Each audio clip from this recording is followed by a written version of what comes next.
You're listening to The Harbor Light Show, a podcast that discusses how people make sense of and assign meaning to their experiences. My name is Dr. Kenneth Erickson, and I hold a doctorate in the field of health psychology. In addition, I'm a practicing chiropractor, a martial artist, and a seeker of truth and authenticity. Join me, along with other fellow travelers, as we discuss the lessons they've learned in their travels and the impact those lessons have had on their lives.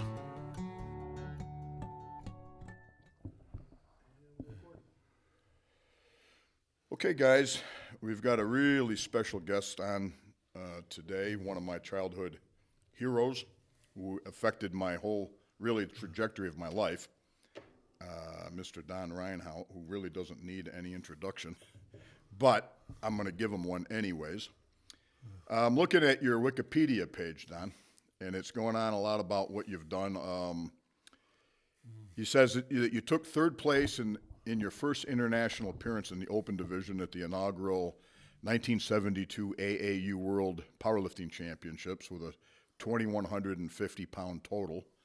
You finished behind John Cook? John Cook. And Big Jim Williams, which we'll get to in a minute. You finish in first place 4 times in a row at the World Powerlifting Championships from 73 to 76.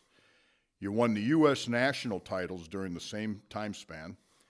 Says here you were the only super heavyweight to hold IPF world records in all 3 lifts, the squat, the bench, and the deadlift, as well as in the total simultaneously. You were the first man to break the 2,400-pound barrier with a 2,420-pound total. It was later downgraded with the actual weight turning out to be 2,391 pounds, and that was in 1975. Now, this is the most amazing thing to me. That total, which was raw, we can talk a minute about what that means, but that stood until 2013 as the highest powerlifting total ever achieved without supportive equipment. That's just, for people who don't know, that is, it goes beyond belief for me that you did that. And how long, it lasted almost 40 years. That's just incredible to think about that. You're one of the few lifters to ever have squatted more than 900 pounds raw, bench press in excess of 600 pounds raw. In 1976, he even attempted a 904 deadlift 3 times in official meets. It just goes on and goes on. I could read this thing for the next half an hour about all the achievements that you've had. So thanks so much for agreeing to come on here. It's my honor, Kenny. Thank you. It means so much to me. It means a lot to me to be with you, Ken. So let's talk a little bit about your early days, like how you got, where you grew up and how you went to school and all that kind of stuff. Well, I grew up in Fredonia. I graduated from Fredonia High School in 1963. And I was a pretty fair athlete in high school. I was very good in football. I was all Western New York in football, and I played basketball. I could slam dunk a basketball at 230, and so I was good at jumping. And then I was the first 50-foot shot putter in Chautauqua County's history. I threw 53 feet. And Kenny, believe it or not, I threw the shot put on cinders. Back in my time, we didn't have the cement or the asphalt pit, and we had cinders. And I used to use football cleats so I wouldn't slide. So I think I could have done a lot more than that. We're talking a 16-pound shot. Well, this would have been a 12. 12 for high school, yeah, okay. So anyway, when I graduated from high school, I came up with a football scholarship to Parsons College in Iowa. I wasn't very good in school. Nobody would touch me because of my academics. So I had to go way down to Iowa to play ball and get my education. So anyway, that was an eye-awakening, and that's how I started lifting weights. Back when I was a kid, there was no gyms. We didn't have any weights in school. In fact, they were frowned upon because we were always told if lifted weights that it was going to hurt your athletic performance. Make your muscle bound. Make you stiff, all that type. And I weighed 230. Boy, what I would have given to have been able to weight train back in high school. But I didn't start lifting until I was in college. And even in college, they didn't know anything about weightlifting. They had a room maybe about this size with 5-foot bars, and there was no benches or squats or, they just had a room with a bunch of weights, and and they threw you in the room and work out guys, you know. So that's really how I got started with weightlifting. And I basically taught myself for a good number of years. Did you read the old magazines? I did, yep. I'll never forget in 1964, in fact, I still have the magazine. I found a Strength and Health.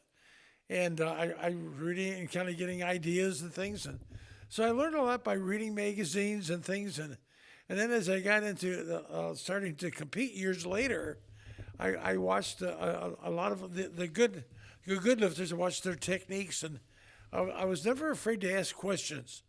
And sometimes you get the honest answers, and sometimes you don't.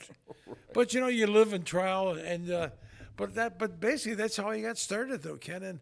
And it took a lot of years before I didn't even do any bench presses for the first 4 or 5 years because I didn't have a bench. I didn't know what a bench press was. Now, you did some Olympic weightlifting early on, didn't you? I did. I got started in Olympic lifting. Can you tell people what the difference is? Sure. Olympic lifting is I guess the best way for me is overhead lifting. Back in my time, we had the press, and now There was 3 lifts. There was 3 lifts. Yes, Right.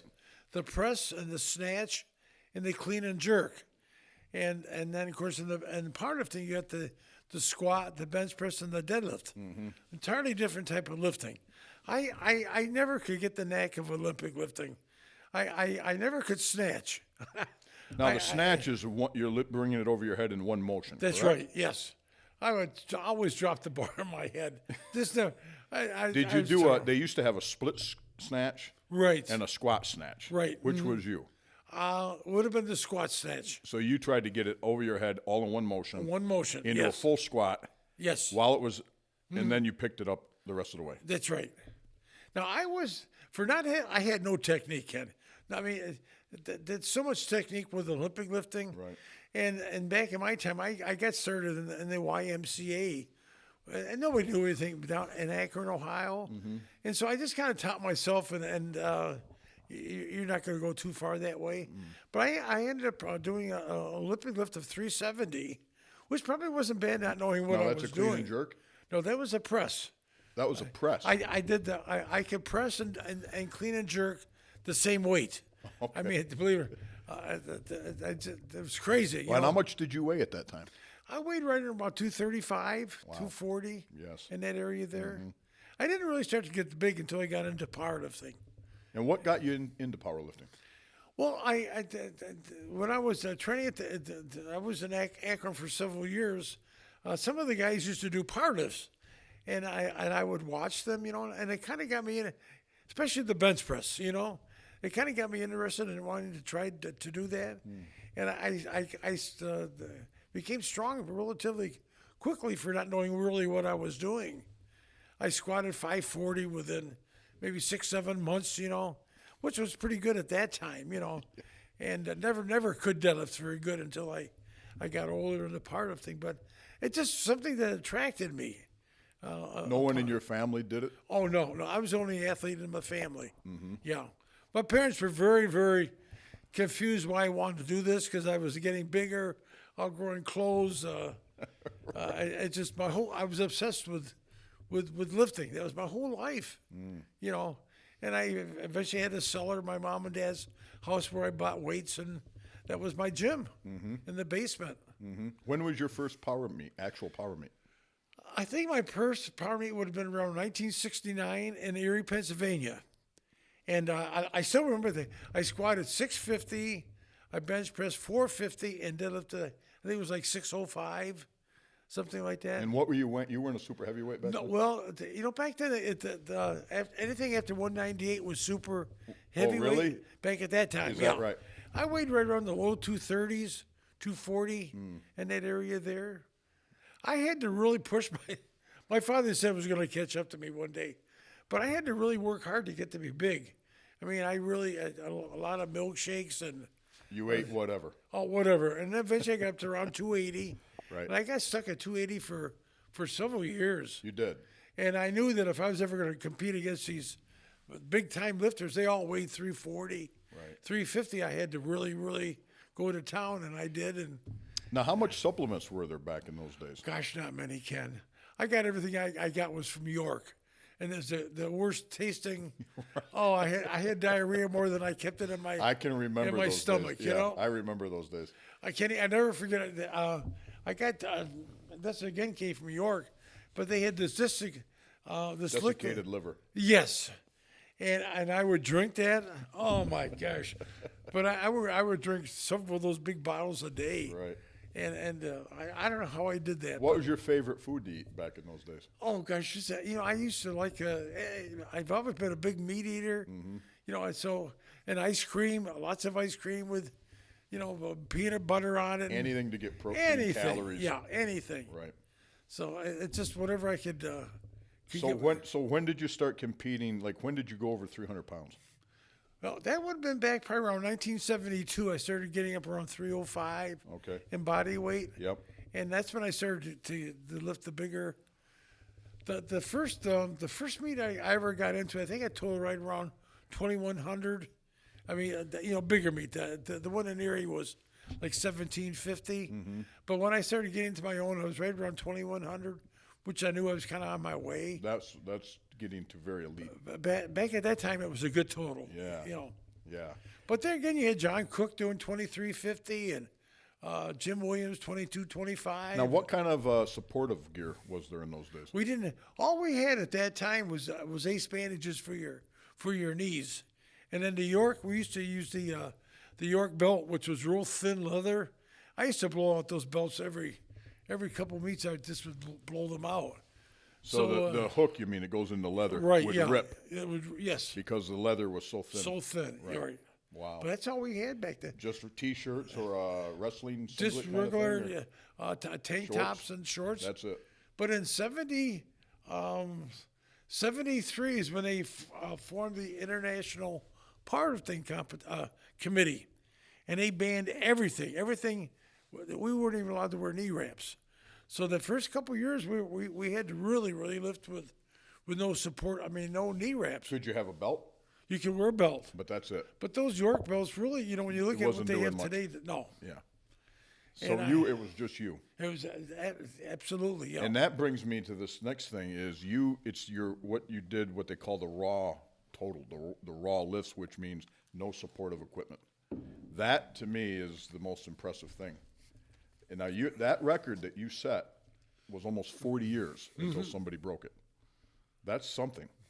I don't know how many powerlifters or any athlete can make a claim where their record lasted almost 40 years. Yeah. That's really, I mean, that's hard to believe. I was really pretty proud of that, Ken, because I get asked this question quite a bit: is how did I want to be remembered in my lifetime as a strongman? And it goes back to that time right there, where I want to be remembered as a humble, a caregiving, God-loving man. Yes. Because so many these athletes, at least at my time, and I think they're still, I'm sure, some are just crazy guys. They really like the rough around the edges. Yeah. I wanted to always do something for the children, and We're going to talk. I want to talk a lot about that too, Don. oh, good, Ken. Because I want to start with the powerlifting and everything. Because I mean that is what you're kind of known for. But I've gotten to know you on a personal level, and really, I mean, I wouldn't even be interested in even talking to you if I thought you were a nasty. There's tons of people like that, right? Oh, wow. I won't walk across the street No. to talk to somebody. I don't care if they're the world whoever. Exactly. If you're not a decent human being. Decent person. Now, the thing is, now people know that I have a background in powerlifting, and I did some working out. And there was a time when I felt like the world's strongest man, even though I wasn't. I felt like I was. I was probably one of the strongest, if not the strongest guy in my local gym. I competed at a national level. But you were actually the world's strongest man. You were actually it. And here's the thing. For a lot of guys who are big and they're strong, and I know that this is true not only in the weightlifting, bodybuilding, but also martial arts, the fighting world. When those days end and you come back and you're a mortal guy again, I know a lot of people can't handle it. But you've handled it amazingly well. Can you talk a little bit about about what that was like for you? I really can relate to that because I went through that myself, and I've never I've never ever taken anything for granted in my life, but yeah, a way you do if you want to survive, because I became really big and of course strong, and that was just a part of me. That's what I was. And then all of a sudden when you're done with it, you're just an ordinary person, and that's really hard to digest. That. From a guy benching 600 pounds, I'm down to 400. Eventually 350. I get weaker and weaker. And you have to learn how to deal with that. And I didn't have anybody that could help me with that at that time. And of course, you're losing body size and stuff because you're not eating the same food and everything. But I found out when I started doing a lot of work with kids, and that really pacified a lot of that, because I was able to get back again. Where strength wasn't there anymore. And then of course I do a lot of work in churches and things for God. And that's a huge part of my life. That's a big part of your life, right? That's a huge part of my life. Your faith and everything. Yeah, without God, I never would have achieved what I did. It was all a gift from the Lord. I've talked a lot about that over the years with a lot of people, and the fact that you got to have some God-given talent. I mean, when I meet guys, a really good friend of mine, Dr. Cochran's here tonight. He's over off camera, but Mike was an elite lifter, and we've talked as well. To me, you have to be given the God-given gifts to get started. It's just That's how right. it is. That's true. But then you work so hard. You work so amazingly hard. And I had a friend of mine say to me one time, he goes, but even your desire to work hard was a gift from God. Mm-hmm. That's what his viewpoint was, which I didn't really like that very much, to be honest with you, because I'm like, no. It was me. I did this. And he said, yeah, but even your desire could not, you could imagine another person who doesn't have that. So once I kind of thought about that for a while, and I thought, it made me very humble. And I thought, just because somebody is struggling in this world, maybe it's not correct to point the finger and be judgmental and say, what the hell's the matter with you? Why don't you do something? How do you feel about that? Does that resonate with you? Well, it does. I used to thrive on getting to the gym to work out. Actually, to be really quite honest with you, I enjoyed working out more than I did competing, because when I got into my elite part of my career, there was so much politics. I'm sure. And I would go to different parts of California or down south. Right. I used to get booed when I went to Chattanooga, Tennessee. Really? The north-south deal, Oh, I see. And one of one of my chief competitors at the time, his name was Paul Wren, and Wren was from Chattanooga, Tennessee, and he always gave me, if Paul would have had a bench press, he would. I always beat Paul by over 100 pounds on the bench, but he was a great squatter and a great deadlifter. Yes. But we had some great battles, and a lot of my big world records were set in Chattanooga, because the more I got booed, the more I was treated like crap, the more you got motivated by I got that. motivated with me. Okay. I'm just that kind of a guy. I love competition, and so for 3 years I went down there, and I loved beating Paul on his home turf. And the reason I did that is they got me ready for the Nationals, because I knew if I could do well in Chattanooga, I could go any part of the country and compete. How about, did you ever have experience, I'm sure you have, where you had judging that was political? Oh. So a lot of people who are listening to this, maybe they don't know. But as an example, like in, say, the squat, there's 3 judges, right? Mm-hmm. And they're looking at you from different angles. And you have to show that you have the control of the weight. You have to squat down. Now, back when I was competing, it was always, I think, the mid-thigh had to break parallel. Was that same, Yes, right? yes. So then suddenly you get a guy whose buddy's in the meet with you, and they call you high, and they don't give you the lift even though it was good. I'm sure you've experienced that. Or a long pause on the bench. Yeah. Right? The guy goes and has a beer and comes back in 10 minutes. Exactly. It gives you the pause. Yeah. Meanwhile, you're sitting there. Yep. The next guy bounces it. No problem. He gets. So I don't think people realize that the politics that come into play in this, especially at high levels, and I'm sure you've lived through all. Is there any situations like that stick out in your mind? Yeah, but I'm glad you brought that up, Ken, because the year I did my 24-20, I did that in Chattanooga, Tennessee. Well, that was just a regular meet to get warmed up for the Nationals. Yeah. So we had the Nationals that year, the senior Nationals in York, Pennsylvania. Well, this guy's name was Joe Spack, and to this day I can't stand the guy. I went from, and my training was even better going into the Nationals than it was that Chattanooga meet. Mm-hmm. Anyway, I get to I used to have huge traps. My traps would almost go up to my ears. They were big traps from the heavy deadlifting. And so anyway, I always open up. I think I touched you with 830. Yeah, squat. So, a squat. 830 because you were confident, no problem. Exactly. Yeah, that even blows my. Well, I take the 830 off. Right. And so anyway, Joe Spack was the head judge. He was training to take his test as a national referee, and it just happened to be he didn't like me, and I really didn't know him until that day. Okay. So anyway, I take the bar off the rack to step backwards and get ready, and he wouldn't give me the clap. He said the bar's too on my squat. So for people to understand, a lot of people don't realize you have to have the bar. In those days, you walked it back. Right. Now they've got these apparatuses. They don't even walk with the weight. Dr. Cochran and I have talked about this. The idea that you had to. Right. And then they had to tell you squat. Exactly. You didn't just go and do it. No. You had to be told by the head ref to do it. You had to make eye contact with this weight on your back to the head referee. And that's what you're talking about, right? So I'm back there. I'm all set, ready to do my squat. I looked at him in the head referee's chair. He wouldn't give me the signal. He said the bar's too low on your back. Well, you're only allowed for the bar to, I think it was like 2 inches below your shoulders. Well, because I had such huge traps, it looked a lot lower, but it wasn't. And so anyway, all this time that you're using up all this energy trying to get rid. So I'm trying to roll the bar up. You can't do that, Anyway, he gave me he finally eventually gave me the squat. Went down, I came up, and it was, by then my legs were burned out, But I made the 830. That was one time, but thank God I took a lighter weight. Well, then I called for 904 for my second. That's what I always, 904. Well, he pulled the same thing on the 904, except this time it was worse. I took it off. I made eye contact, roll the bar up. Well, I couldn't.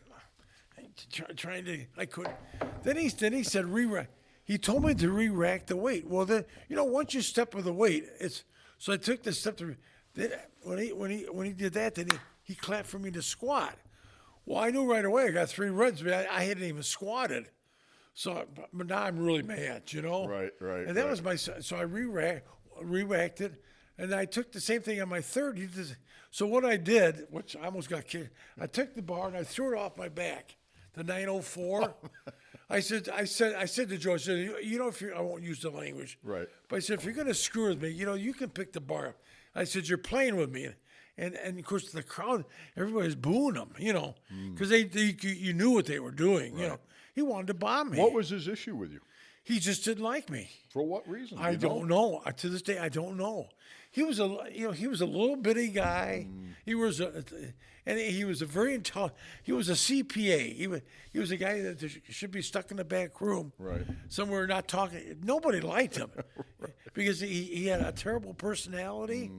But for whatever reason, he didn't like me, and he took it out on me in that day because I had done the 24-20 haunted me for that meet. Oh, I see.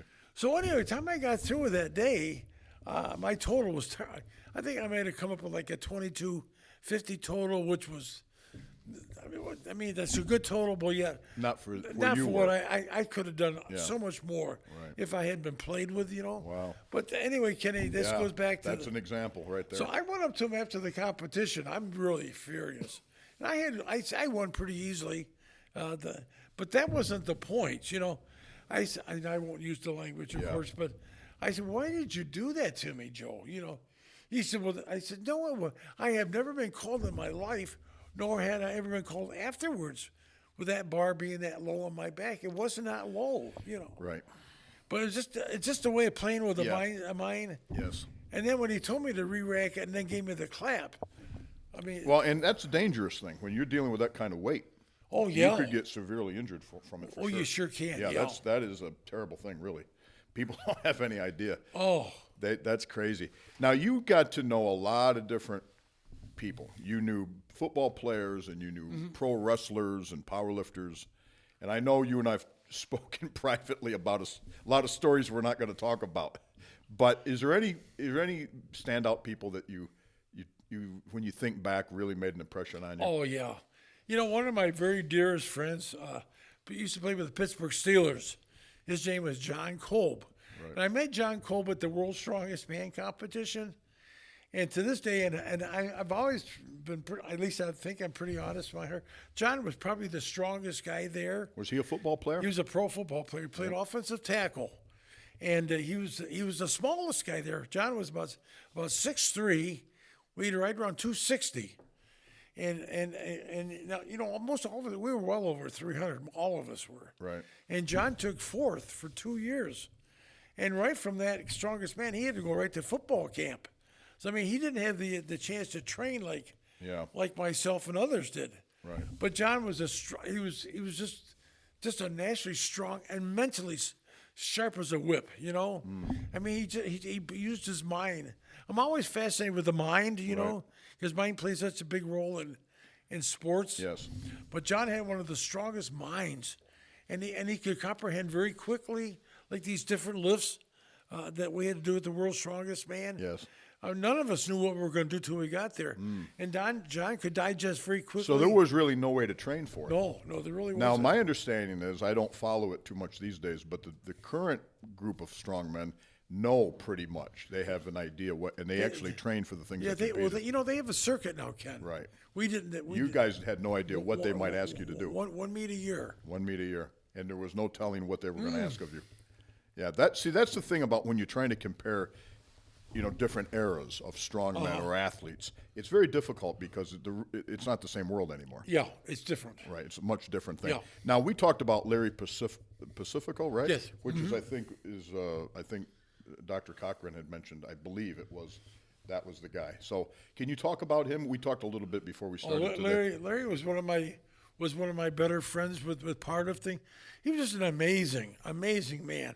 Of course, Larry's was known for his bench press, and he was a 198er, and he did 585 for the world record at 198 back in, I think it was like 75 or 74. And that, again, just a T-shirt. Just a T-shirt. Right. Oh, yeah.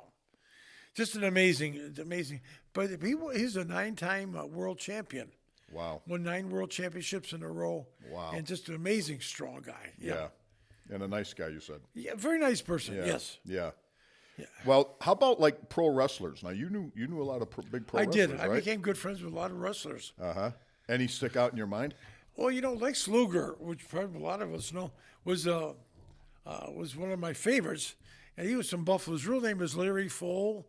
He was from Orchard Park. Yeah. And I've known Larry since he was 18 years old, and he used to come up and train in my gym. And he was more of a football player, but once he got into pro football, he decided that the money wasn't there, so he jumped into wrestling. Became very well. Right. But I don't know if I can share some stories with Larry. Well, that's up to you. As far as I'm concerned, you can share anything you want. You're comfortable This might be helpful to kids to hear this story. Yeah. Larry was 6'5", about 305, and he had 5% body fat, and just an amazing specimen of a body. Plus, he was very strong too, But anyway, Larry was making $8 million a year as a wrestler. Back at his time, that was a lot of money. It still is a lot of money. But what happened to Larry, though? He started taking drugs to wrestle. This is the thing I like kids to listen to. Yeah. He got involved with this. And unfortunately, wrestling is known for the steroids and the uppers and all the stuff. Right. And, of course, Larry, being a well-known, he got into all that and ended up pretty much destroying him. Now Larry's is a vegetable. He's in a wheelchair. He can't work out anymore. He's lost everything he had. He's lost. He lives with his mother. It's just a sad story because I tell you, Kenny, when he would come into Buffalo to wrestle, many a time he'd take all of his buddies out to a restaurant, and he would close down. He would tell the owner, he said, "I want that restaurant for the night. I'll pay for and he would pick up the bill for whatever the tab would have been for that restaurant to be open, Right. And he closed it down so all of us could just have time talking. Wow. And then of course he always bought all of our meals. I mean, but when he would walk in from the parking lot, and he always wears shorts and his tank top, and I as I said, I've known Larry it just would take the breath of air out of you because this guy was so built, and at 6'5", he was such a a massive man, you know, and to see that and to see what happened to him now. Right. I mean, my arms are as big as his body. I mean, he can't work out anymore. I mean, he's very, very sickly, you know. That's a shame. And he's very honest about what he went through because Yeah. he doesn't want that to happen to other people. So that brings me to the next thing, Don, which is, you know, I've got 2 young boys, and I worry about them all the time. Sure. I worry about them because of what influences are going to be out there that could affect them. And I know you worked a lot with kids. Can you talk a little bit about how you got involved doing that? Well, you know, yeah, I'm really quite flattered with that part of my career. In 1984, I got hired by the Chautauqua County government, the legislature, to become their youth director for Chautauqua County. And that's all Democrats and Republicans together. And I was very flattered that they all wanted me. It was none of this bickering between one or the other. I was signed by both parties, you know. So I had that job for 25 years. I worked for government. And what they wanted me to do, I worked under the county executive, actually was who my boss was. And I had 4 different county executives that I served. But what they wanted me to do is get into the schools and use my background to work with kids about things like we're kind of talking here. And I was always very honest with the kids. And I did that for 25. I didn't think I would last that long because I thought, you know, this world's strongest man after a while, I mean, I don't even look the act, you know. But I think what I was able to survive was that I was always very honest. I could relate to kids. I never used myself as the world's strongest man. It was Don, the guy, you know. And of course, at the back, the credentials that I had speaks for itself. But I traveled outside of Chautauqua County.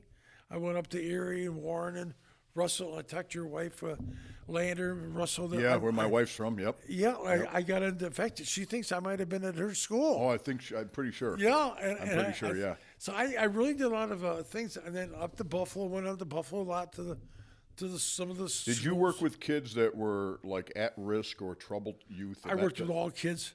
Let me even make up. Before I got the job with the county, I worked at Job Corps. Okay. For 6 years, Kansas Job Corps Center, and talk about tough kids. So talk about that just for a moment, Don, Oh, so sure. people understand what that whole. Well, you thing know, is. Job Corps is a great program. I was one of the founding staff members up there. I got hired before we even had any students, because it was in the startup, and so I didn't know what the heck. I mean, I had the credentials, but I started out actually as in the finance department, because my background is in finance. And then once the kids started coming in, they wanted me to get out and get more involved with my background, which I did. But Job Corps gives a lot of these inner city kids a chance to get an education, to learn a trade, and to make something out of their lives. So were most of those kids, had they gotten into trouble? Oh yeah, a lot of them were especially back at that time. Now I've been away for a lot of years. It might have changed a little bit, but back in my time, they were a lot of court referrals. Either you go to Job Corps, make something out of your life, or you're gonna go to jail. Basically, So it's like a no-brainer, you know. And the kids got paid to go to school too. I would love to have gone to school and been paid and had my room and board and food and everything all paid for. Right. And then if you graduate from the program, they give you money to get started. And I mean, it was a wonderful program, you know. Are there any kids that stick out in your mind? I have a few that do. I can't remember their names anymore. But yes, I taught drivers. I ended up being a driver's ed teacher. That's where I lost all my hair, Kenny, you know. I never could understand why, because these kids most of them came from New York City. Okay. So I mean, they're not going to have a car. It's either buses or Public subways. transportation somehow. But apparently the program wanted them to get a driver's license. So at my time, I was to teach them how to drive a car. They don't know driving a car from, you know. So that was really quite a challenge, believe me. Right. So how do you reach a kid who's in trouble? They've got a not very good family life, if they have one at all. They don't see hope in the world. They don't see any potential for themselves. What do you say to somebody like that? What you got to do, Ken, is I had a lot of kids like that, is you got to sit down with them and talk to them and be honest. Share your life story with them. I'll never forget. I did a lot of different things at Job Corps. I taught Health Ed for a while. And that's where I really got some really tough kids. This one kid came in, and I was a disciplinarian. I would tell these kids, because you have to be firm, you have to be honest, but you can't be too firm or you can't be a milquetoast either. If you're a milquetoast, they'll run you out of your job, you know. So I would tell the kids when they come in, I said, I can be your best friend, I can hug you, love you, or I can be your worst enemy. And you had to live that. I mean, once you said that, so I mean, I got tested all the time, you know. Is this guy gonna really be firm? And I could be, you know, but I can also be a loving guy too. I would prefer to be the guy to hug in him, or, you know, whatever. Right.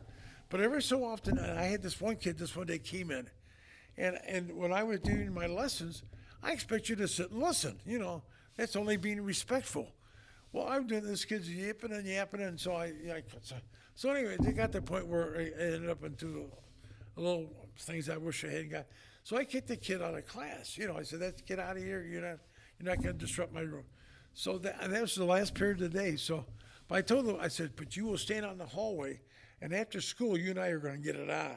You know.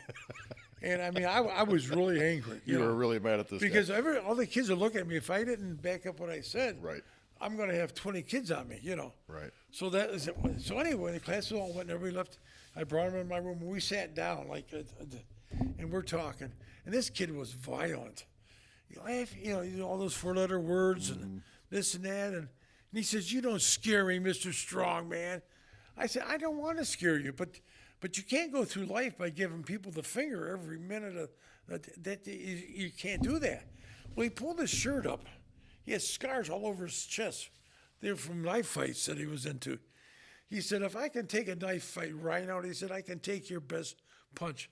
I said, "I'm not here to..." But anyway, we worked through all that violent stuff. In time we got through, this took over an hour, you know. I'm exhausted because he started to cry. And we ended up hugging, and you know, he became one of my best students I ever had. And he told me, he says, "You know, Mr. Reinhoudt, nobody ever took time to listen." I said, "Well, no kidding. With your attitude, who wants to sit down and to talk with you?" Right. I mean, most people would give up on you because you're so. But I took that. I think, Kenny, I think you need to take that time and to listen. Yeah. And try to understand, because a lot of these kids ate out of garbage cans. They've seen rape. They've seen murder. I mean, murder is nothing to them. They live on the streets of New York City, and they come from. They don't even know who their father is. You know, their mother has 20 million boyfriends. And, I mean, it's just an awful life. Yeah. You know. Yeah. And a lot of the trouble too is they can't read. You might have a 21-year-old kid up there is on the 5th grade reading level, and of course that's where a lot of the violence comes from because they're embarrassed that they can't read. Yes. And if that's why everything is. We start right from the very, very beginning to build up their self-esteem. Yeah, yeah. I had a lady on a little while ago, Amy Leach. Did you know Harold Leach? He was the physical director of the Y for years. That name is familiar. You have to have known him. Yeah, I think I did. Harold was an Olympic weightlifter. Okay, yes. Right? Yes. Bodybuilder. He said to me he would have won Mr. America had he had hair. But back in those days, right? Now, how many young guys shave their heads? It's exactly the in right. thing. But anyways, his wife is like an intuitive person, almost like a psychic. And she was on, and she said, you know, emotion really, at the surface, like that anger you're talking about with those kids, is really, there's some underlying fear that drives that emotion. And then even deeper than that is some memory of pain.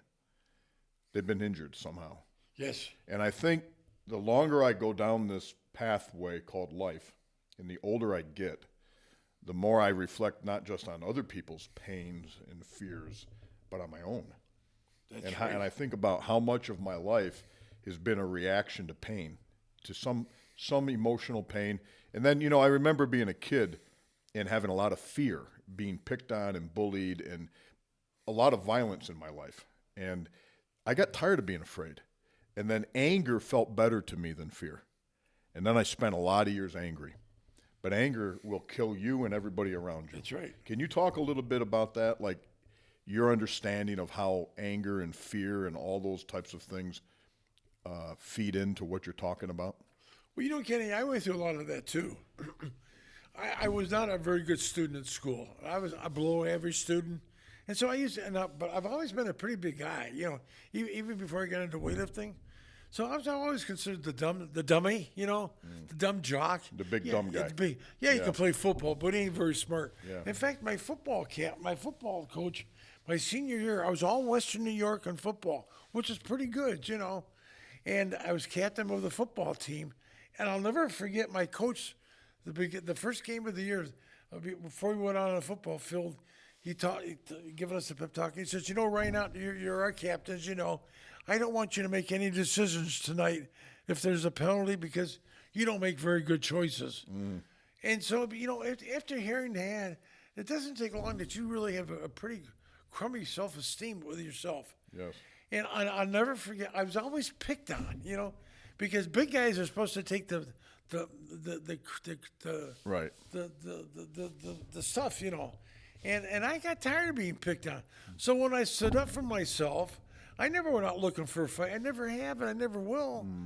But after a while, you got to have a little backbone, though, too. If you got some little booger kicking you or slapping you, Right. Enough is enough, Yeah. But whenever I stood up for what I believed in, then I was always the one in trouble because I was the bigger kid. Right. So that went through a lot of years of my life, and I really, and then of course I developed a terrible temper, and I still deal with that at times in my life. I kind of channel that but it's just because you certainly don't come off that way. No. Your public persona is the nicest guy, the most, But I always wondered what's going on underneath it. I credit weightlifting to help me through all those hard times, because I lacked a lot of confidence in myself. My first wife I had was an amazing woman. She was Cindy, correct? Cindy. She got her doctorate as a psychologist. Wow. A brilliant woman, and I credit her to all my world championships. Yeah. Because she was able to get into my mind. I never wanted to compete. Is that right? I just wanted to be, I was happy to be a gym lifter. Probably a lot like George. Like George, right, yeah. I was just happy to train hard and wherever the strength went, it went. And so Cindy was one of the strongest women of the world. Right. And she was not afraid to compete. Right. She was in Russia, Germany. She got her start with track and field. Okay. And she was one of the first women in the United States to come up with a women's athletics scholarship. Back in the early 60s, women didn't have the opportunities that they have today, right. Mm-hmm. So, that's not one of a good athlete. She went to University of Hawaii and got her 4-year degree at Hawaii, and then went to University of Buffalo and got her other degrees. But anyway, it was through her encouragement, because we trained together. He said, "My God, Don, you're lifting world records in training. Why don't you go compete and try to get one of those records, Right. Yeah, Well, eventually I did, of course, and one thing led to another. But she taught me how to deal with my self-esteem issues and the anger. She saw me through some angry moments in the gym when I'd have a bad workout, and I'd just go bonkers. But she was able to help me to control and to work through that. So it was through her that I became anything really much at all. Wow. Yeah, I heard a story. I think George was telling me that you were at a high school one time, and you were doing you blew up hot water bottles, and I think you drove spikes, right? And all of it, and some pain in the ass kid was heckling you, and you being the nice guy you are was okay, and Cindy, George said, got up and went over, and I think picked this kid up by his Buster Browns, and said, "Look, you keep this up, and I'm going to kick your ass in front of all your buddies here."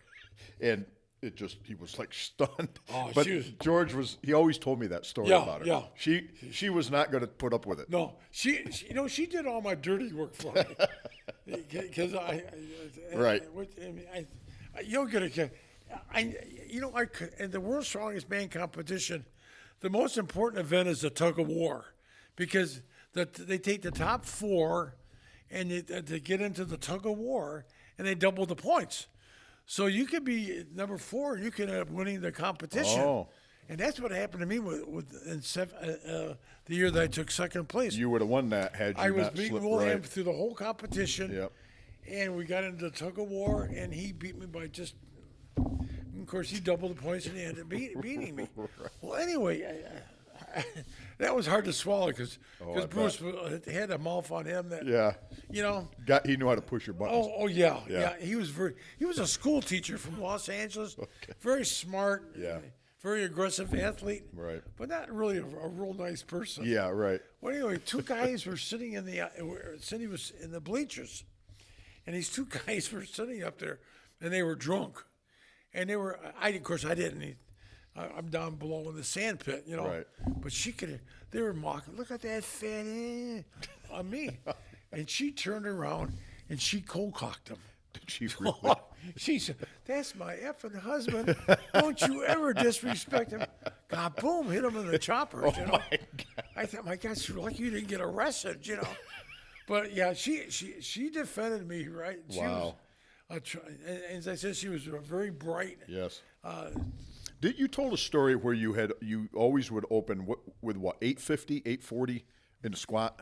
8:30. 830. Okay. And you said you did that because you were pretty confident that would be a pretty Right. easy opening Yeah. lift, right? And then you had a time when it was really difficult for some reason, and she said to you, Oh yeah. "Can you tell that story?" I sure will. Yeah. In Oklahoma at the Nationals, my first Nationals I went to. This was the 1973. I opened up with the 8:30. Should have smoked it, but being nervous and I got out of the groove and Right. I thought I was going to miss it because I went really super deep and anyway, it just was an awful lift. So I go over to Cindy, and of course she was my coach, you know, and she's at an angle. So I said, "What should I take on my?" She'd always would tell me what to take on my attempts because she was really pretty much right on, very honest, you know. I said, "What should I take on my second?" She said, 900. 70 pounds. I said, "No, not 9." She said, she told me exactly what I did wrong. And she put it in words that I could digest it in my mind with techniques and stuff, you know. And she said, "If you do that, Don, 900 will be nothing for you." So I said, "Okay, you're the boss." So I took 900 and I smoked it. Wow. So anyway, I said, "What should I take on my third?" She said, 950. Holy, believe it, Kenny, I smoked 950. And of course, that's without knee wraps. So what? that by itself is just unbelievable to me. But what is it? So there's 2 things that come up when I hear that story, Don. What was she seeing in you that you didn't see, and what was it about her that you had such faith in what she was telling you? I think the thing that I respected so much about her, she was very honest, and sometimes I didn't want to. She, you know, if you, of course, she became an international referee to help me with my training because she knew all the rules and regs and everything really very dearly, very much, and so she would use that to help me, you know, and she would if I'm having a workout and I'm not going low enough, she's going to tell me, "What do you mean I'm not?" You know, I mean, she was very honest, you know, and I really had the deepest respect for her knowledge in the game.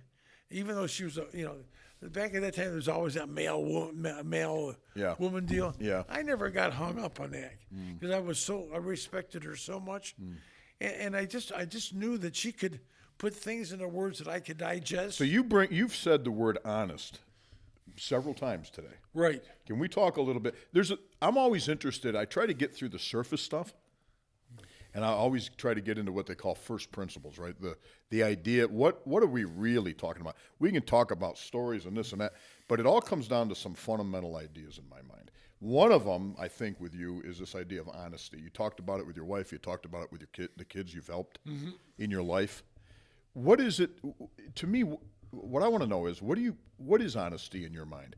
And why do we have, and when I say we, I'm including everybody, why do so many people have a problem with honesty? What do you think that is fundamentally about human beings? Boy, that's a great question, Ken.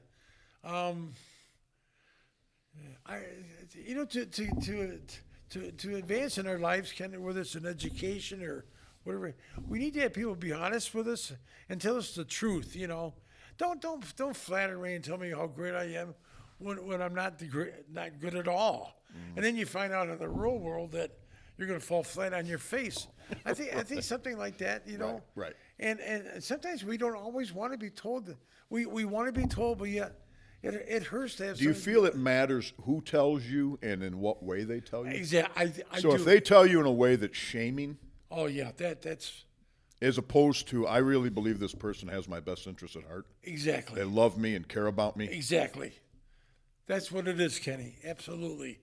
Yeah, I know when Cindy would be honest with me, and she only did it for my own good. I mean, she's not getting any brownie points out of doing it. She at that time she loved me very much, and it was a mutual thing, and I knew that for me to get ahead in this world of strength is I needed to have someone be honest and sincere, someone who could relate to me, and she could do all those things. That's what made us such a tremendous team. In fact, Kenny, in 1976, the last year I competed, Pacifico and all these macho, strong guys, they wanted her as their coach.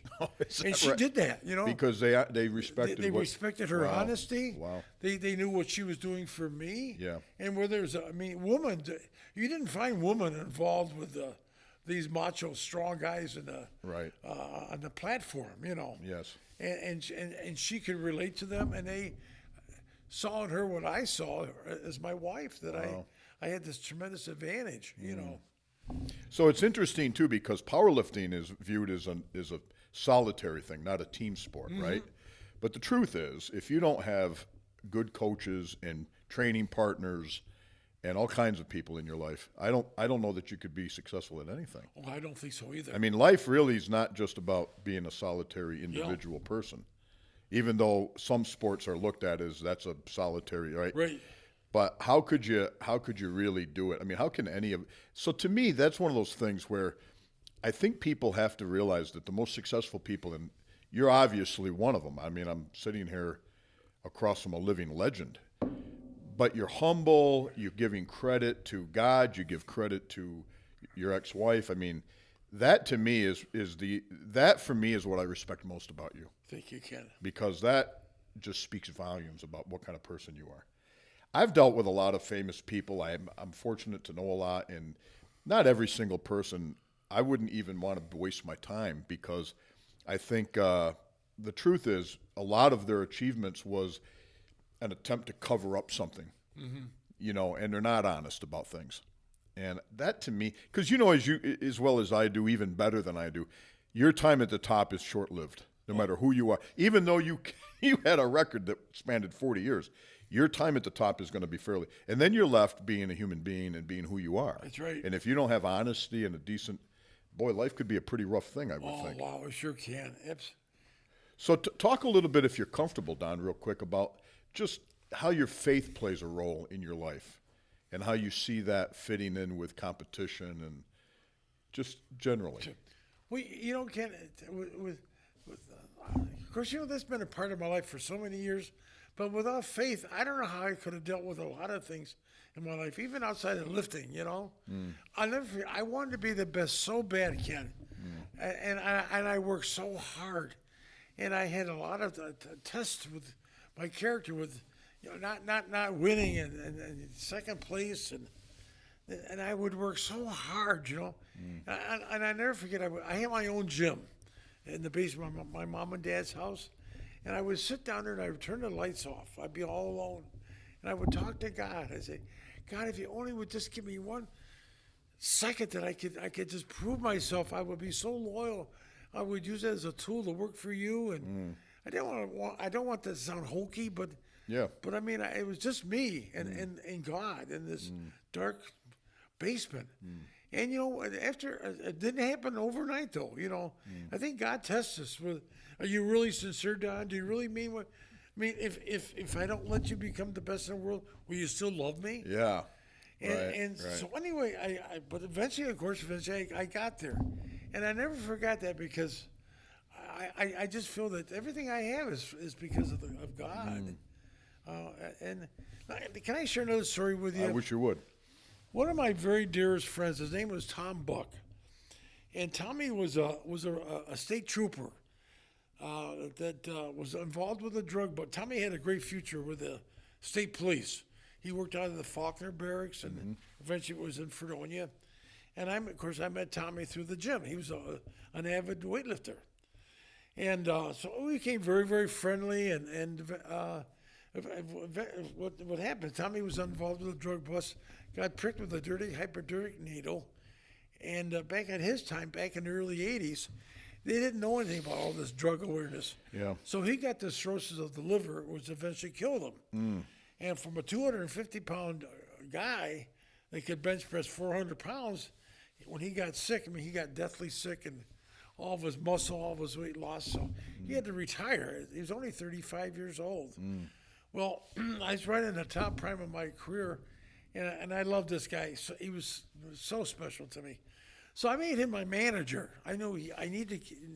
We were together. We were together all the time, and so I wanted to make Tom have some sort of a meaning, you know. Right. And that meant more to Tom than anything because that he could be involved with me. Well, I knew that it got to be 1980, and I knew that the 80 was going to be my last competition. I was pushing close to 40, and there's other things I wanted to do besides just being obsessed with being strong, you know? And I knew that Tommy didn't have too much left in him. He was going to die. I mean, in fact, we used to talk about that. What do you want me to do when he would die? For his children, his wife? So what I did, in my back of my mind, I dedicated, we talked about this, I dedicated the 1980 Strongest Man to Tommy. And what I wanted to do was win that trophy and give it to him on TV, where it'd be all over the country. I mean, I love this guy so much. And that was my driving force the whole year. Wow. And Kenny, I was the strongest of my life. I mean, there was just nothing that was going to stop me, you know. And so we got there, and the first event, we had to compete in 10 events. The first event out of the 10 events, I tore the bicep, which we talked about before. Yeah. Which I can't even raise my arm to. So I tore the bicep, which was a major injury. Okay, now we got 9 more to go yet. So I go to the You did that in the beginning. the very first event. Lord. Wow. The second event, I tore the hamstring. Oh. So now you can't win. I mean, with any injury, you can't win. And those are 2 major ones. I ended up pulling that 20,000-pound Mack truck on the third event. With a torn hamstring and a torn bicep. Torn bicep, and I set the world record in doing so. You still did. I still did, but in doing so, I retore it the second time. Oh, jeez. So that was the first day of the competition. Now we got 3 more days of competing yet. And so anyway, I got up the next morning. I couldn't even hardly get out of bed because it was swelling up and everything so bad. But I went down to and I knew in the back of my mind I thought, this isn't going to work. But I'm not a quitter. So the next day, the first event at 8 o'clock in the morning was an 800-pound engine race up a hill. And, you know, even to hold on to that is a little bicep because right. But they wrapped my arm up to the shoulder so that I couldn't bend the arm. So when I ran with the wheelbarrow, it didn't. So anyway, but the hamstring was. So I end up, Kenny, you won't believe it, I won that race. But in so doing, I tore my hamstring for the 3rd time. I actually fell down on my knees because when I was in so much pain. Wow. I got up and I finished it off. Well, I got to the end of the finish line. I knew it was over. And I collapsed. And Tommy was there. And he picked me up. And I don't know how. We went back to the room. And I'm crying. I'm a very emotional guy. Yeah. And I'm crying. And Tom closed the door. And he said, Donnie, he says, you got to he says, you're killing yourself. I said, I can't, Tom. I said, I dedicated the whole year for you because I love you so much. And this is for you. I said, I know what you're going through what you did for me to help me to become where I'm at. I said, I can't, Tom. I just. Yeah. So anyway, he's hugging me, and we aren't. And I'm hugging Tommy. We just loved each other so much. And so I knew, and I'll never forget this, Kenny. He says, Don, he looked me right in the eyes. He said, I know you love me. And you know that I know you love me. He said, as much as I would love to have that trophy, he said, the love that you have given to me and the guts you have shown me today, Right. he said, is more important to me than receiving your trophy. Yeah. He said, get out of this competition. Right. So, of course, I did. Yeah. But, to this day, that was back in 1980. Look how many years that's been. Right. And I still get emotionally Oh, choked yeah. up. Oh, I believe that. And it wasn't a couple months later, Tommy died. And But he died knowing that you loved him. Yeah. Yeah. It's funny. Psychologists have, my background is in the field of health science. My PhD was in, but really it was in the field of health psychology. But because it dealt with so many other things, neurological and complex systems, that I decided the degree was declared within the department that I did my work. So it was in the health science department, right? But really what my doctorate work was dealing with was how people make sense of and assign meaning to their experiences. That's what I studied for a decade. And, Freud would always say that the primary motivation in human beings were sex. That's his thought, that we were driven. There was another gentleman from Vienna who was named Adler who said, no, it's really about power. It's about having power over somebody. He pioneered the work of birth order. Where you were born in the order of birth in your family determined by and large in his mind what your personality traits were going to be. Like if you were a middle child, you had to be a certain way compared to firstborn. And then if you were the firstborn of your sex, that changed. But then there was another guy who, Viktor Frankl, who, he was a Holocaust survivor. And he said that people's primary motivation, what they need in this world, is to find a purpose, to have a meaning. And the thing that provides people with that, more than their own self, is what you just talked about. More than your own motivation to be the world's strongest man, you're doing it for your friend that you cared so much about. And I realized that a while back, that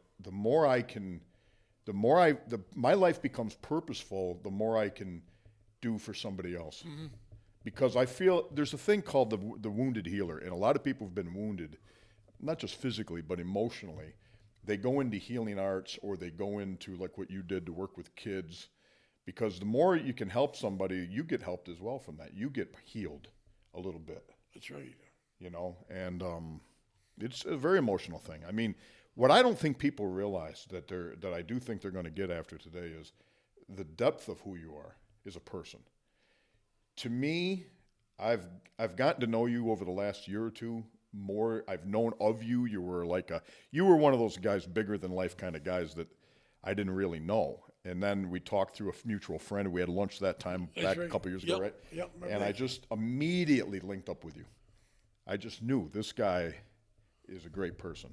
Thank you, Ken. And I think people, when they see this, will get a much better understanding of the depth of what we're talking about. It's not just about lifting huge weights. It's about all the stuff you just talked about. Well, what was it about that man that do you think you felt so close about? I've always I think if I was raised today, knowing what I know, I think I would have loved to have been a cop. I just have that state police or that type of thing. I'm fascinated with the career, and maybe once I got into it, I wouldn't like it as much. But I think with Tommy being, I met Tom before he got sick, and I know he was this big, strong hunk of a guy that. He was a no-nonsense guy. I mean, the bad guys, they hated Tom. He had a lot of guys that didn't like him, But that was okay because he was very honest. If he arrested you, there was a reason for it. It wasn't just because he was a hot shot, But I really enjoyed his honesty, the tough guy that he was. I don't mean fist fight, but inner sides, Yeah, right. And it's funny, Tommy will never be. Probably nobody remembers Tom anymore. I mean, I'm lucky because of what. But I remember Tom because of the special relationship we had. You know. Yeah. And I went to Cindy and I went to his retirement party because he was forced to retire, early. And he got up there, and as I said, he was always so proud of his arms. Even to the day he died, he had he did curls 7 days a week. Hey, I mean, he had a curling bench in his living room, in his house. And he had those beautiful. He really had great biceps. But where was I going with that? But anyway. This look at this guy, and he's up at the podium receiving the awards from the state police and things. He was one of the undercover the BCI. He worked his way as a young man to, which he did that pretty early. So I mean, he was on his way up the ladder, and he's up there and he's crying, and I have so much respect for a man. That I mean, I'm not much for crybabies, Right. But there's a difference between Yep. the emotion you and I have to right. somebody on the street crying the blues, know. and that's what Tommy. Right. He loved being a cop so much, and that was taken from him, And I mean, he loved being a trooper as much as you and I do going to the gym. Yeah. Even though the gym was, I mean, that was his life, And at 35 years of age, that's over. It wasn't anything due to his faults, And I just had so much respect, and he was always such a humble a guy that I just really respected an awful lot. I think there's too much in this world today, Don, where people it's all identity politics and the social media thing. I think is a very even though this is what we're doing here is part of that world, but it's easy to point the finger and judge and say whatever. When you're not sitting across from the person, you're not dealing with people, right? And I think, there's always something somebody can say bad about somebody. I mean, it's an easy thing. But to try to find something good in somebody or look beyond their emotion, their anger, and know there's probably a lot of pain in there someplace. Right? And I know when in my own life, the more I can just be at peace with all of that, my life is better.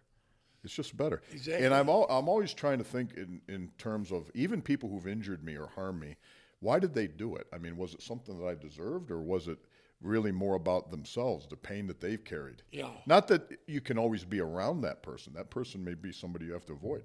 They're not healthy for you. But I don't want to carry anger in my heart. I don't want to carry all that.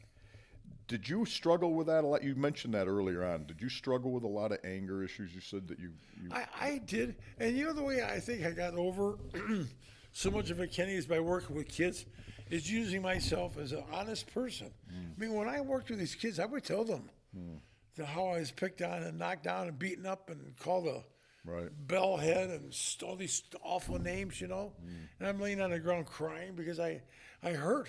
I wasn't a crybaby. Yeah. But, when you got a bunch of people laughing at you, know, and you're all by yourself when you're laying down there, that hurts. What do you say to somebody who feels like that's where they're at? They don't have anybody. They're down and they don't have anybody. I really believe that you got to find something in your life that can give you joy.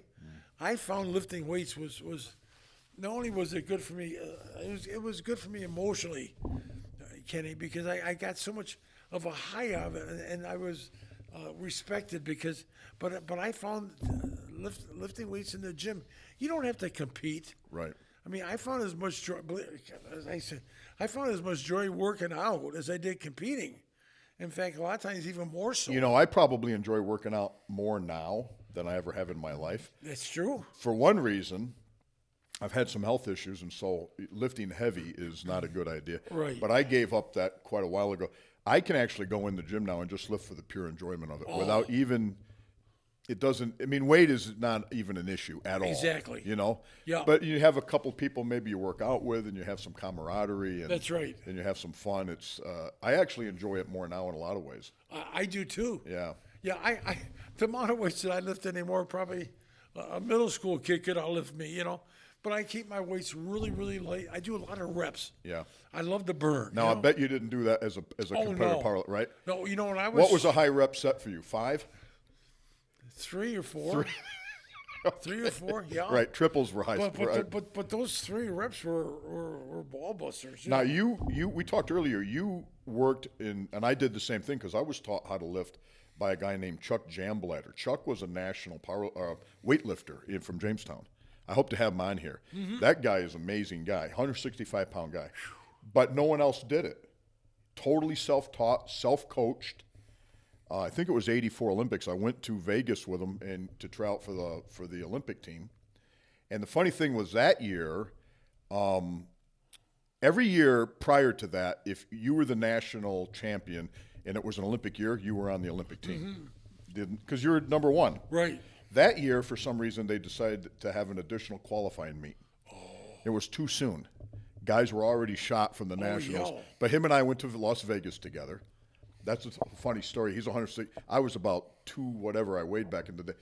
Really strong lifting, and a kid at the pool thought I was a pro wrestler. So I said, yeah, I'm a pro wrestler. You know Hulk Hogan? I said, yeah, I know Hulk Hogan. I just made it up. And I had these kids following me. But the point being, Chuck was the guy who taught me about how to peak for a meet. And everything was based on percentages. He learned it by looking at what a lot of the Soviet lifters were doing at that time, especially the Romanian lifters. Oh, yeah. And remember a guy named Solmanov? He was remember that guy? Yes. One of the few guys, there's a very elite group in that group who can do a triple weight clean and jerk. Triple body weight. And he was a guy, they used to call him Pocket Hercules, little guy. But the point being, he would say to me, he taught me really how to lift and how to figure out how I was going to peak. And you started with the day of the competition, worked your way back. Is that what you used to do? I did, yes. The same idea. Right. Of working back. Here's another thing that Dr. Cochran and I were talking the other night. Once I had to have a valve replaced in my heart. And also my aorta had dilated because of it. So the guy said, look, the thing is, you should never lift weights again. You should never lift more than 50 pounds ever in your life. 50 pounds. That's an empty bar. Right. And I remember saying to this doctor, this cardiologist, I said, that's my life you're talking about. Now, I don't compete anymore, but that's my life. He goes, just go for a walk and read a book, he tells me, really dismissively. It put me in a massive depression. And I looked at him and I said, well, that'd be like me telling you not to be a doctor. And he was kind of a wise ass. And he goes, well, that'd be all right with me. I said, no, it wouldn't. Now, you've had straight A's since birth. That's how you got into medical school. Then you had to be at the top of your class. You got to be a cardiologist. Not only are you a cardiologist, you're a cardiologist at the Cleveland Clinic, which is the number one heart hospital in the country, if not in the world, right? Right. And I tell this guy, I said, and you want me to believe that you're going to be fine being Phil, pumping gas in Indiana next week, and nobody knows who the hell you are? You kidding me? That's bullshit. And that's what you're asking me to do, to just totally give up my life, who I am. So the point being, I had to come up with a weightlifting strategy where I wasn't holding my breath. Because if you hold your breath, it increases your blood pressure tremendously, right? Very, very bad for what I have. So I do a whole thing where I have these long extended exhales. Even though I'm lifting, I'm exhaling the whole time. Wow. I take another breath, exhale, working. It's controlling breath. Well, that's not going to work so great for powerlifting, where you want to have maximum and hold your breath and exert as much, right? So I think we probably would agree that's kind of all powerlifters do that. But from a health standpoint, it's if I train somebody for health, I don't want them holding their breath when they exert. Right. Right? But for powerlifting or maximum exertion, but that brings up a whole nother interesting, like I know guys who lift weights as a health thing. They go in, they don't train crazy. Then guys like you and Dr. Cochran, who was an elite lifter, and myself and different people who compete. It's not about health. It's about being incredibly strong, pushing yourself beyond. Right. Right?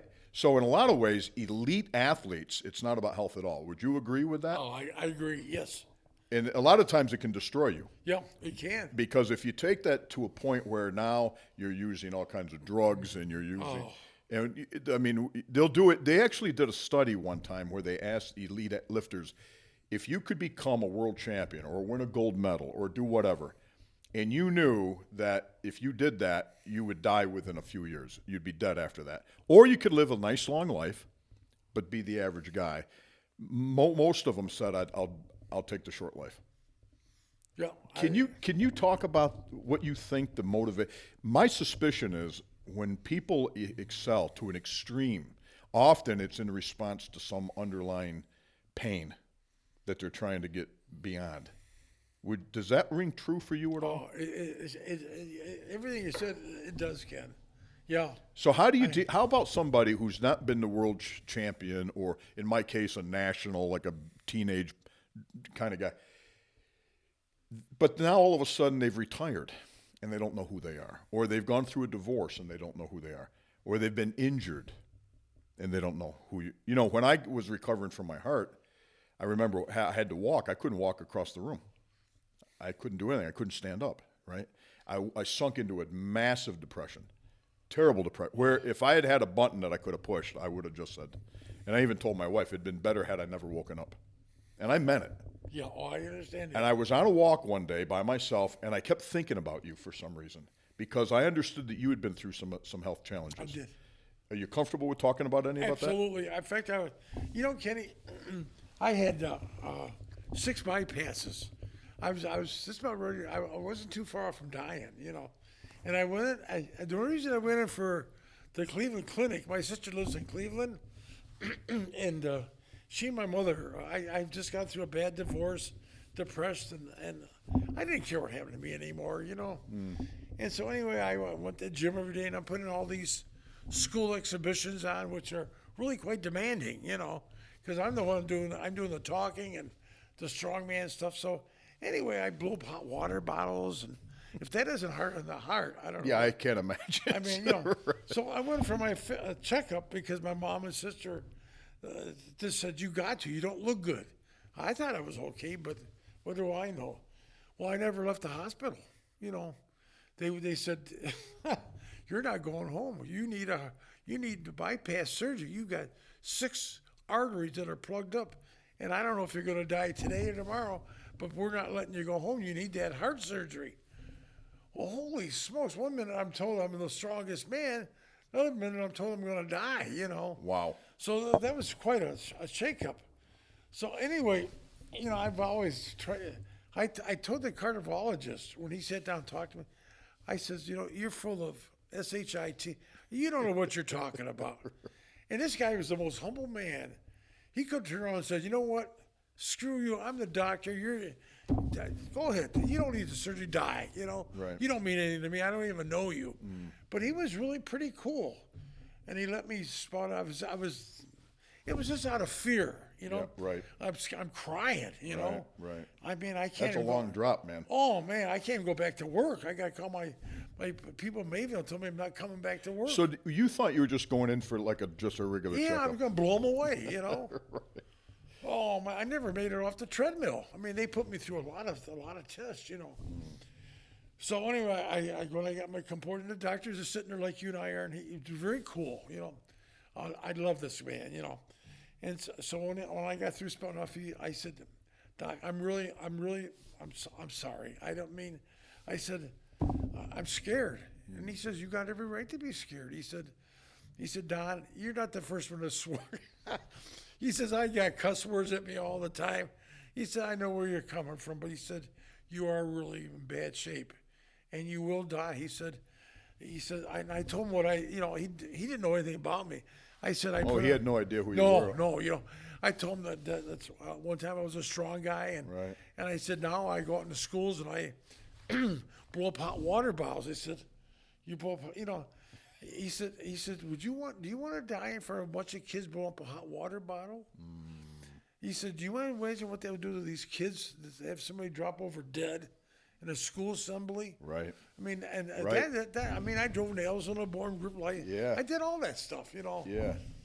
And I said, no, last thing I want to do is traumatize any. I don't care about myself, but I don't want to traumatize kids or teachers, He said, well, you need that. We got to get this surgery. So, of course, I did. And I was out of work for over 2 months. But you know what my driving force was, though, Ken? You know how they slit your chest? Oh, yeah. Oh, man, I mean, just getting breath. They hurt. But my driving force was, I'm laying in my bed with all these tubes in me, and I'm thinking about all these crazy, stupid things. I said, I got to get back to working for kids. And my main thing was blowing up hot water bottles. Right. I mean, the kids love these hot water bottles. Yeah. Of anything I did, that was the most. And the Special Olympics wasn't all that far off, And it might be 2.5 months before the Jamestown had their. Right. And they always had me come up and talk to the kids. and I always did the hot water bottle. That was the thing. So of course, it was in all the papers and stuff. So I thought, I'm gonna blow up the hot water bottle. I don't know how I'm gonna do it. I have no idea. I can't even. But I said, I've been through what I Kenny, can't imagine. when I first started, once I got healed up, the first like 2 breaths, I can't, but it's like lifting little by little bit. Right. Eventually I got 2 breaths, I got 3. When I went to the Special Olympics, I hid the hot water bottle. And I knew that I could, I had trained enough, I knew I could. Had you done it in practice? I didn't do it where it broke, but You knew you could do it. I knew I could do it. Okay. Especially with that adrenaline going. Right. So the kids all knew that Don wasn't going to. But I hit the hot water bottle. Mm-hmm. And I go out and I'm talking to the kids how much I loved them and everything. Right. And of course, we had a big crowd over here at the Striders Field. And I pulled the hot water bottle. I said, Don is returned. These kids are jumping up, they're screaming, they're yelling, because they knew they really knew that Don probably because of the heart thing. Right. And I did it. It was in the Post Journal. The guy, Jimmy Riggs, or I can't. Yeah. Yes, I knew him. But that was that was a long time ago. Yeah. And I thought my mother was going nuts. She says, "You stupid! You're gonna have a heart attack." And I said, "Mom, I got." Did they tell you that you could do it, or at the hospital? I never told them. You didn't. But you know what I did though? I sent the picture to my surgeon. Did you? It was in the paper, and I autographed it. Right. And I said, "Thank you." And he didn't write it. He just sent a little teeny. Said he wished me all the luck in the world. Just be careful. Right. But that was these kids were my motivation again. Yeah. And it's like, as much as I hurt, and we both been through it. Oh, man. They told me the bigger guys, the big guys, the lifters, it's way worse on them. Now, I've had patients of my own. One lady came in the other day. She had open heart surgery, bypass. No, I take it back. She had a valve replacement, same thing I had. And I said to her, boy, terrible. And she goes, no, it was fine. No big deal. You weren't in pain? No. Really? Yeah, and they told me the lifters were the ones who suffer the most because of the muscles and it's brutal, right? That was the worst thing I'd ever. Very similar to you is I told my wife, I've been working for so many years, 7 days a week. I said, it's time to start enjoying life a little bit. So we planned to go to a resort. We're going to get the massage and the pedicure and the whole whatever, right? Instead of that, I end up in the hospital because I laid down one night and my heart starts beating really fast and I can't breathe. When I laid down, I can't, and I knew something was wrong. I didn't get panicked. I thought it was something actually I might have taken. So by the next night, that didn't go away. So we've got a relative, I don't want to say who was on a beta blocker for the heart, and I know that slows the rating. So I took it to see if I could slow my heart rate down. No effect.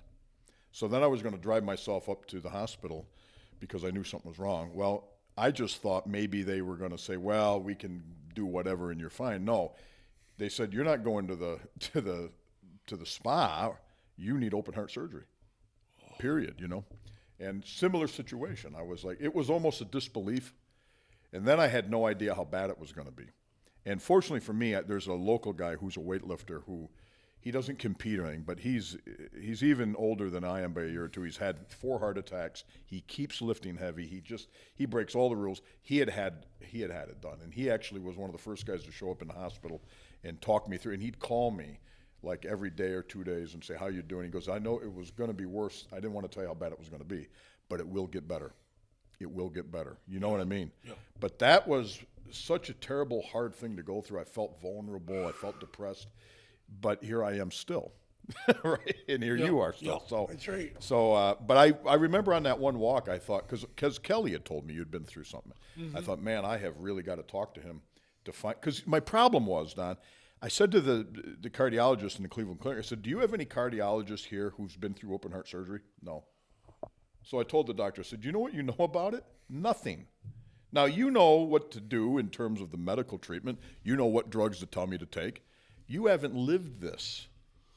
And fortunately, I had a guy who was a great guy to me who had not only been through it, he was a weightlifter. I needed a weightlifter Yes. who had been through it so I would know where I was. Now, unfortunately, I've got to have this done again at some point in my life because I had a natural tissue valve.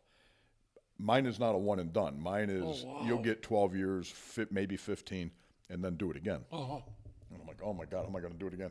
I could have had a mechanical valve, but then they said that will last you the rest of your life, but then you have to be on blood thinners the rest of your life. I don't want to be on blood thinners the rest of my life. Yeah.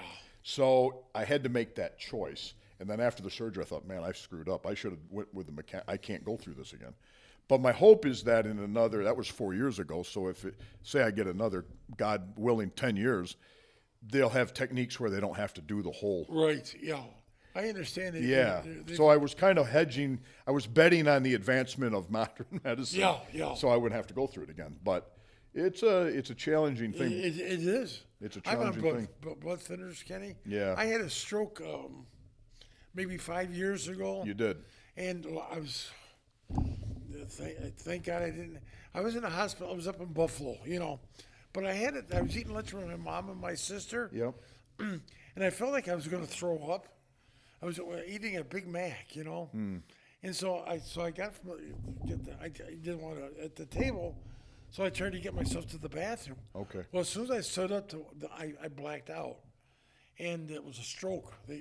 My sister, of course, called 911, and they rushed me to Brooks Hospital, and they said, "There's nothing we can do for you here. We got to get you into Buffalo," which was a saving grace.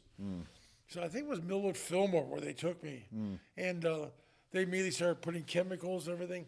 And the side effect I did have, was I couldn't talk real good. I slurred my words, and when I would drink something, it would come out of my mouth, you know. But then, of course, that eventually all went away. But they put me on blood thinners. They said we need you. Right. But boy, there's some. As much as they're good to save your life, but there's some side effects. There's some downsides. I can bleed Right. man. Well, I wasn't done. I do a lot of remodeling, and I built this whole place. I mean, I grew up doing that stuff. I wasn't going to be done with it, and you get cut all the time, and you get. Oh yeah. And the other thing is, I've fallen. Oh. And I could bleed internally, And there was a cardiac nurse actually that said to me, he had been doing it for years, and he goes, "Look, man, if it was me and you had the choice, I would do the natural, right? And then when you deal with it later." Then I got a friend of mine who looked at me one day and he goes, 12, 15 years. He goes, hell, you'll die of something else besides that. I wouldn't worry about it. Well, thanks a hell of a lot, buddy, right? But the truth being, you don't know day to day. You got to live every day, yes? You do. And be thankful for what you have in your life and the good things. Absolutely. So I'm thankful I got you. Oh, I'm thankful I got you, Kenny.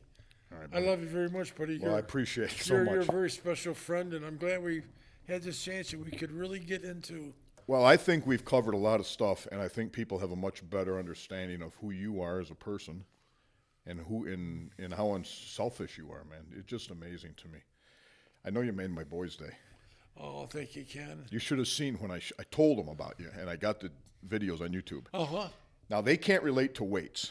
Oh, sure. They know what a car is. Yeah. They should have seen their eyes. I said, watch them pick up this car. They're looking like this. Oh, that's cool, Dad. That's cool. And then what was the other thing? Oh, the girl lift, too, right? I thought they might enjoy that. Yeah, they were like, how many girls are up there, I said, I've never seen a guy pick up like 8 girls at the same time. Most of us try to pick up one. I know. Well, listen, man, I appreciate it so much, Don. I know you got to get back, but thanks for spending the time. Thank you. I'd love to have you on again at some point. Oh, please do. All right. I'm here to. Well, thanks so much, you, Don. Kenny. I appreciate it. Thank you, buddy. Thank you.